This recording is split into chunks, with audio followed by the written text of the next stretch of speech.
5 രൂപയുടെ boost packet വെച്ച് ഇതുപോലെ ഒരു ഐറ്റം തയ്യാറാക്കി നോക്കൂ. അപ്പോൾ അതിന് വേണ്ടിയിട്ട് മിക്സിൻ്റെ ജാറിലേക്ക് 3 കോഴിമുട്ട പൊട്ടിച്ച് ഒഴിച്ച് കൊടുക്കാം. ഒരു 3/4 കപ്പ് പഞ്ചസാര ചേർത്തി കൊടുക്കാം. ഒരു 1/4 കപ്പ് പാല്, 1/4 കപ്പ് തന്നെ ഓയിലും ഇതിലേക്ക് ഒഴിച്ച് കൊടുക്കാം. എന്നിട്ട് 5 രൂപയുടെ ഇതുപോലെയുള്ള ബൂസ്റ്റ് പാക്കറ്റ് ഞാൻ 3 ഇട്ട് എടുത്തിട്ടുള്ളത്. അത് 3 ഇതിലേക്ക് പൊട്ടിച്ചിട്ട് കൊടുക്കാം. എന്നിട്ട് നല്ലവണ്ണം തന്നെ മിക്സിയിൽ 2-3 മിനിറ്റ് ഒന്ന് അടിച്ചെടുക്കാം. ഇങ്ങനെ അടിച്ചെടുത്തത് ഒരു ബൗളിലേക്ക് ഒഴിച്ചു കൊടുത്തിട്ട് നമുക്ക് മാറ്റി വെക്കാം. ഇനി വേറൊരു ബൗളിലേക്ക് 1/4 കപ്പ് മൈദ ചേർത്തി കൊടുക്കാം. ഒരു 1/2 ടീസ്പൂണ് ബേക്കിംഗ് പൗഡറും 1/2 ടീസ്പൂൺ തന്നെ ബേക്കിംഗ് സോഡയും ചേർത്തിട്ടുണ്ട്. പിന്നെ ഒരു നുള്ളും ഉപ്പും ചേർത്തിട്ട് ഒന്ന് നമുക്ക് നല്ലവണ്ണം ഒന്ന് തരിച്ചിട്ട് മാറ്റി വെക്കാം. ഇനി മുട്ട അടിച്ചെടുത്തതിലേക്ക് ഞാൻ 1 ടീസ്പൂണ് വാനില എസൻസ് ചേർത്തിട്ടുണ്ട്. ഉണ്ടെങ്കിൽ ചേർത്തിയാൽ മതി, ചേർത്താദ്യം തയ്യാറാക്കാം. അപ്പോൾ വാനില എസൻസ് ചേർത്തിട്ടുണ്ടെങ്കിൽ മുട്ട അടിച്ചെടുക്കുന്ന സമയത്ത് ചേർത്തിയാൽ മതി. ഇനി ഇതിലേക്ക് പൊടി ചേർത്തതിന് ശേഷം നമുക്ക് പതുക്കെ ഒന്ന് ഒരേ ലെവലിൽ തന്നെ ഒന്ന് മിക്സ് ചെയ്തെടുക്കാം.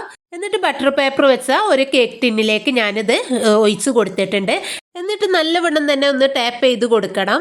ഇനി ഇത് 5 മിനിറ്റ് ചൂടാകാൻ വെച്ച ചട്ടിയിലേക്ക് ഇറക്കി വെച്ചിട്ടുണ്ട്. എന്നിട്ട് ഒരു 40 മിനിറ്റോളം ഇത് ഞാൻ വേവിച്ചെടുത്തിട്ടുണ്ട്. ഇനി ഇത് നല്ലവണ്ണം തന്നെ തണുത്തതിന് ശേഷം നമുക്ക് ഇതിൽ നിന്നും സൈഡൊക്കെ വിടുവിച്ചിട്ട് ഒരു പ്ലേറ്റിലേക്ക് മാറ്റാം.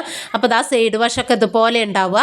അപ്പോൾ 5 രൂപയുടെ 3 ബൂസ്റ്റ് പാക്കറ്റ് വെച്ചിട്ട് ഇതുപോലൊരു കേക്ക് തയ്യാറാക്കി നോക്കണേ. അപ്പം നല്ല സോഫ്റ്റ് ആയിട്ടുള്ള കേക്കാണ് കേട്ടോ, നല്ല ടേസ്റ്റുമാണ് കഴിക്കാൻ. എല്ലാവരും ഒന്ന് ട്രൈ ചെയ്ത് നോക്കണേ, എല്ലാവർക്കും ഇഷ്ടപ്പെടും, അത്രയ്ക്ക് ടേസ്റ്റാണ്.